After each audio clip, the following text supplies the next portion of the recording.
तो आज का वीडियो में हम बात करेंगे कि काफ़ी सारे आपके जो डाउट्स रहते हैं उसको क्लियर करने की कोशिश करेंगे लाइक अलॉटमेंट के रिलेटेड। जब भी आप आईपीओ अप्लाई करते हो तो उसमें अलॉटमेंट का प्रोसेस कैसे काम करता है।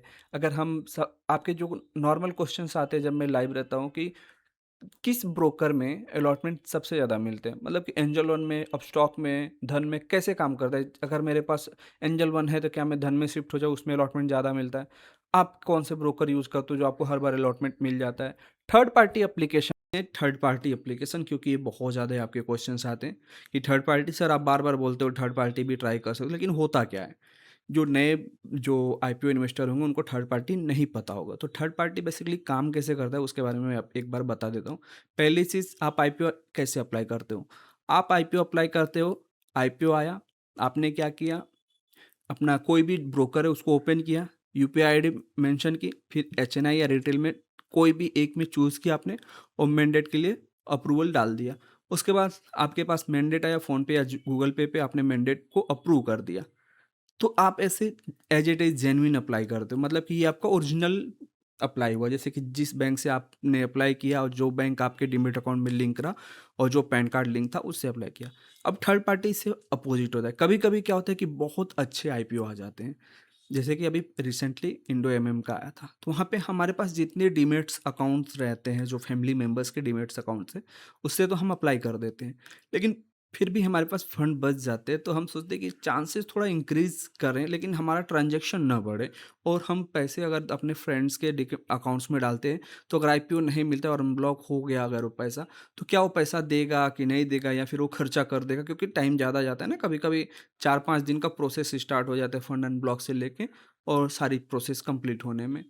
तो ये चीज़ के लिए आप थर्ड पार्टी यूज़ करते हो। थर्ड पार्टी में आप क्या करते हो, अपना यूपीआई आईडी अपने फ्रेंड के डीमैट अकाउंट में डाल के अप्लाई करते हो। या फिर वो चीज़ आप और भी तरीके से अगर मैं बताऊँ तो उसका आप पॉजिटिव कर दो।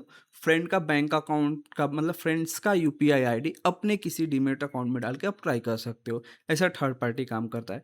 सपोज़ करो आपके फैमिली मेंबर में ही हो गया कि आपके सिस्टर का जो बैंक अकाउंट है, आप सोचते हो कि उसमें पैसे नहीं ट्रांसफ़र कर सकता, उसका यूपीआई आईडी नहीं बना है। लेकिन जब आईपीओ मिल जाएगा और मैं सेल करूँगा तो ड्रॉप या फिर पासबुक के थ्रू पैसे मैं निकाल सकता हूँ। आधार के थ्रू भी निकाल सकता हूँ। तो उस तरीके से अगर आप चाहो तो अपना एक कोई भी यूपीआई आईडी लगा के अपनी सिस्टर के अकाउंट से भी आईपीओ अप्लाई कर सकते हो। वहाँ पे आपका आईपीओ भी अप्लाई हो गया और मिला तो आप ऐसे पैसे भी विथड्रॉ कर सकते हो। तो ये थर्ड पार्टी एप्लीकेशन हो गया।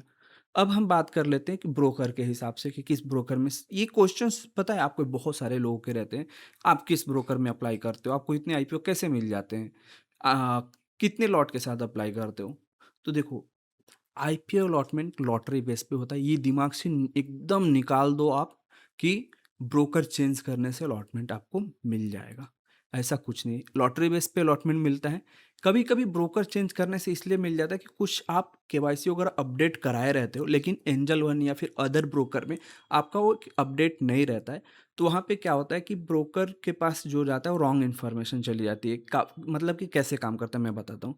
आपके नाम मान के चलो, मेरा ही नाम लेते हैं, अभिषेक मिश्रा है। फिर कुछ देर बाद मैंने एंजल वन तो अभिषेक मिश्रा के नाम से ओपन करा है, लेकिन मुझे लगता है कि नहीं, नहीं, मेरे आधार कार्ड पे तो अभिषेक मिश्रा है लेकिन पैन कार्ड पे अभिषेक कुमार मिश्रा है। तो मैंने क्या किया, आधार कार्ड के ज़रिए पैन कार्ड और दोनों में अभिषेक कुमार मिश्रा करा लिया। लेकिन हमारा एंजल वन तो अपडेट है अभिषेक मिश्रा के नाम पे। तो वहाँ पे हमारा जो डिटेल है वो मिसमैच हो जाती है। तो इस वजह से हमें अलॉटमेंट नहीं मिलता है। तब हम क्या करते हैं, दूसरा अगर ब्रोकर में डीमैट अकाउंट ओपन करते हैं, तो रिसेंट का जो भी हमारा केवाईसी अपडेट्स रहते हैं उस हिसाब से वो हमारा सारे डिटेल प्रोवाइड करते हैं, तो वो अपडेट लेता है। तो वहाँ पे हमारी सारी चीज़ एज इज रहती है। मतलब जैसा हमारे पास पैन आधार और बैंक में रहता है वहाँ पे वो सारी चीज़ें प्रोवाइड होती है, तब जाके हमारा अलॉटमेंट मिलता है। अदरवाइज आपका कोई भी ब्रोकर है, अलॉटमेंट लॉटरी बेस पे ही मिलता है। ऐसा नहीं कि आपने डीमेट अकाउंट कोई भी अपडेट किया, एंजल वन में किया, एंजल वन में नहीं मिला तो आपने ग्रो में ट्राई किया, ग्रो में नहीं मिला आप स्टॉक में गए। तो ऐसा नहीं, हमेशा आईपीओ लॉटरी बेस पे ही रहता है। जो ऐसा बोलता है कि डीमेट अकाउंट चेंज करोगे, एंजल वन में सबसे ज़्यादा अलॉटमेंट मिलता है, ग्रो में सबसे ज़्यादा, ऐसा कुछ नहीं है। वो सारी चीज़ें लॉटरी बेस पे मिलती है। गलतियाँ क्या होती है अब इसके बारे में भी हम बात कर लेते हैं कि काफ़ी सारे लोग गलती कहाँ पे करते हैं जिससे अलॉटमेंट के चांसेस डिक्रीज हो जाते हैं, ना कि इंक्रीज होते हैं।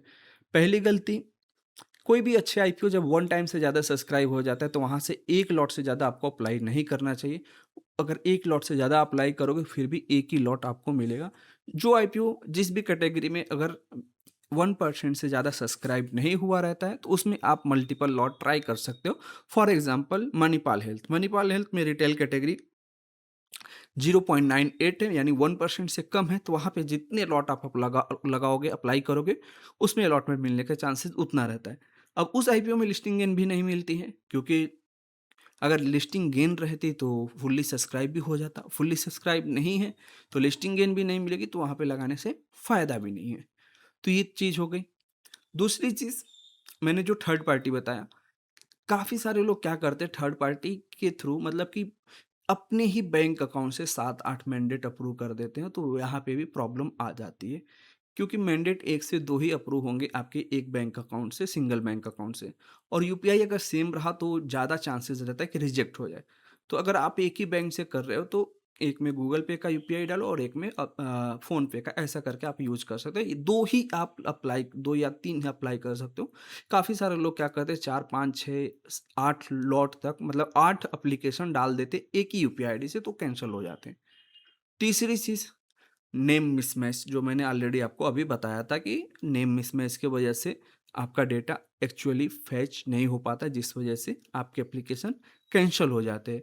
लाइक सारी चीज़ें जैसे कि जो पैन कार्ड पे है वही आधार पे रहना चाहिए और वही बैंक अकाउंट में रहना चाहिए और उसी नाम से आपका डीमेट अकाउंट भी रहना चाहिए, तो 100% जेन्युइन चीज़ें रहती हैं ये चीज़। सबसे लास्ट और इम्पॉर्टेंट चीज़, अलॉटमेंट के चांसेस। तो अलॉटमेंट के चांसेस मैंने बताया कि अब वो टाइम चला गया है, जो टाइम आप 1 2 लॉट लगाते थे और आपको अलॉटमेंट मिल जाता था, अब वो टाइम ख़त्म हो गया। अब जितना ज़्यादा डीमैट अकाउंट्स, मतलब जितने आप डिफरेंट पैन कार्ड के एप्लीकेशन के थ्रू अप्लाई करोगे, उतने ज़्यादा चांसेस आपको रहेंगे अलॉटमेंट मिलने के।